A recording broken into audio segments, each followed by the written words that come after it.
വിശുദ്ധ പൗലോസ്ലീഹ കൊരിന്തോസർക്ക് എഴുതിയ 1-ാം ലേഖനം അധ്യായം 10. വിഗ്രഹാരാധനയ്ക്കെതിരെ. സഹോദരരെ, നമ്മുടെ പിതാക്കന്മാരെല്ലാവരും മേഘത്തണലിലായിരുന്നുവെന്നും കടലിലൂടെ കടന്നുവെന്നും നിങ്ങൾ മനസ്സിലാക്കണമെന്ന് ഞാൻ ആഗ്രഹിക്കുന്നു. അവരെല്ലാവരും മേഘത്തിലും കടലിലും സ്നാനമേറ്റ് മോശയോട് ചേർന്നു. എല്ലാവരും ഒരേ ആത്മീയ ഭക്ഷണം കഴിച്ചു. എല്ലാവരും ഒരേ ആത്മീയ പാനീയം കുടിച്ചു. തങ്ങളെ അനുഗമിച്ച ആത്മീയ ശിലയിൽ നിന്നാണ് അവർ പാനം ചെയ്തത്. ആ ശില ക്രിസ്തുവാണ്. എന്നാൽ അവരിൽ മിക്കവരിലും ദൈവം പ്രസാദിച്ചില്ല. അവരെല്ലാം മരുഭൂമിയിൽ വെച്ച് ചിതറിക്കപ്പെട്ടു. അവരെ പോലെ നാം തിന്മ ആഗ്രഹിക്കാതിരിക്കാൻ ഇത് നമുക്കൊരു പാഠമാണ്. അവരിൽ ചിലരെ പോലെ നിങ്ങൾ വിഗ്രഹാരാധകരാകരുത്. തിന്നാനും കുടിക്കാനുമായി ജനം ഇരിക്കുകയും നൃത്തം ചെയ്യാനായി എഴുന്നേൽക്കുകയും ചെയ്തു എന്ന് അവരെപ്പറ്റി എഴുതപ്പെട്ടിരിക്കുന്നു. അവരിൽ ചിലർ വ്യഭിചാരം ചെയ്തതുപോലെ നമ്മൾ ഒരിക്കലും വ്യഭിചാരം ചെയ്യരുത്. അവരിൽ 23,000 പേർ ഒറ്റ ദിവസം കൊണ്ട് നാശമടഞ്ഞു. അവരിൽ ചിലർ ചെയ്തതുപോലെ നാം കർത്താവിനെ പരീക്ഷിക്കരുത്. അവരെല്ലാവരും പാമ്പുകടിയേറ്റ് മരിച്ചു. അവരിൽ ചിലർ പിറുപിറുത്തതുപോലെ നാം പിറുപിറുക്കുകയും അരുത്. സംഹാരകൻ അവരെ നശിപ്പിച്ചു കളഞ്ഞു. ഇതെല്ലാം അവർക്കൊരു താക്കീതായിട്ടാണ് സംഭവിച്ചത്. നമുക്കൊരു പാഠമാകേണ്ടതിന് അവയെല്ലാം എഴുതപ്പെട്ടിരിക്കുന്നു. യുഗങ്ങളുടെ അന്തിമഘട്ടം നമ്മിലാണല്ലോ വന്നെത്തിയിരിക്കുന്നത്. ആകയാൽ നിൽക്കുന്നു എന്ന് വിചാരിക്കുന്നവൻ വീഴാതെ സൂക്ഷിച്ചു കൊള്ളട്ടെ. മനുഷ്യ സാധാരണമല്ലാത്ത ഒരു പ്രലോഭനവും നിങ്ങൾക്ക് നേരിട്ടിട്ടില്ല. ദൈവം വിശ്വസ്തനാണ്. നിങ്ങളുടെ ശക്തിക്ക് അതീതമായ പ്രലോഭനങ്ങൾ ഉണ്ടാകാൻ അവിടുന്ന് അനുവദിക്കുകയില്ല. പ്രലോഭനങ്ങൾ ഉണ്ടാകുമ്പോൾ അവയെ അതിജീവിക്കാൻ വേണ്ട ശക്തി അവിടുന്ന് നിങ്ങൾക്ക് നൽകും. ആകയാൽ പ്രിയപ്പെട്ടവരെ, വിഗ്രഹാരാധനയിൽ നിന്ന് ഓടി അകലുവേൻ. വിവേകമതികളോടെന്ന പോലെ ഞാൻ നിങ്ങളോട് പറയുന്നു.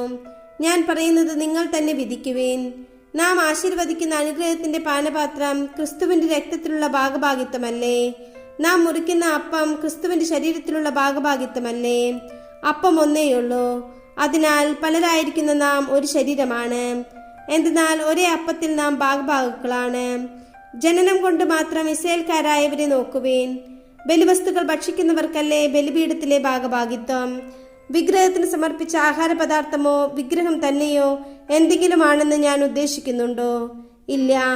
വിജാതിയർ ബലിയർപ്പിക്കുന്നത് പിശാചിനാണ്, ദൈവത്തിനല്ല എന്നാണ് ഞാൻ പറയുന്നത്.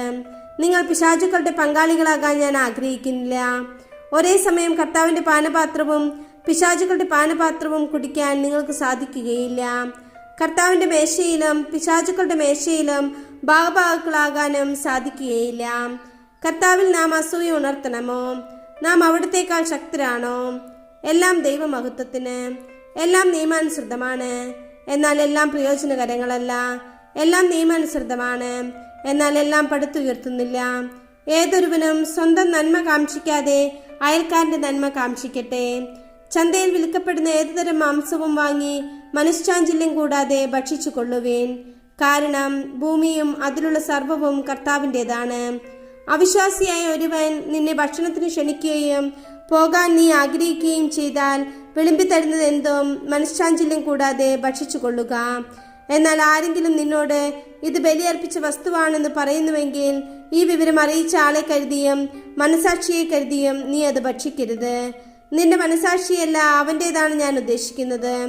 എൻ്റെ സ്വാതന്ത്ര്യം മറ്റൊരുവന്റെ മനസാക്ഷി കൊണ്ട് എന്തിനു വിധിക്കപ്പെടണം? കൃതജ്ഞതയോടെയാണ് ഞാൻ അതിൽ ഭാഗഭാഗക്കാവുന്നതെങ്കിൽ ഞാൻ കൃതജ്ഞത അർപ്പിക്കുന്ന ഒന്നിനു വേണ്ടി എന്തിനെ എന്നെ കുറ്റപ്പെടുത്തണം? അതിനാൽ നിങ്ങൾ ഭക്ഷിക്കുകയോ പാനം ചെയ്യുകയോ മറ്റെന്തെങ്കിലും പ്രവർത്തിക്കുകയോ ചെയ്യുമ്പോൾ അവയെല്ലാം ദൈവമഹത്വത്തിനായി ചെയ്യുവേൻ. യഹൂദർക്കോ ഗ്രീക്കുകാർക്കോ ദൈവത്തിന്റെ സഭയ്ക്കോ നിങ്ങൾ ദ്രോഹമൊന്നും ചെയ്യരുത്. ഞാൻ തന്നെയും എല്ലാവരുടെയും രക്ഷയെ പ്രതി അനേകരുടെ പ്രയോജനത്തിനായി എൻ്റെ പ്രയോജനം നോക്കാതെ എല്ലാ കാര്യങ്ങളിലും എല്ലാവരെയും പ്രീതിപ്പെടുത്താൻ പരിശ്രമിച്ചു കൊണ്ടിരിക്കുന്നു.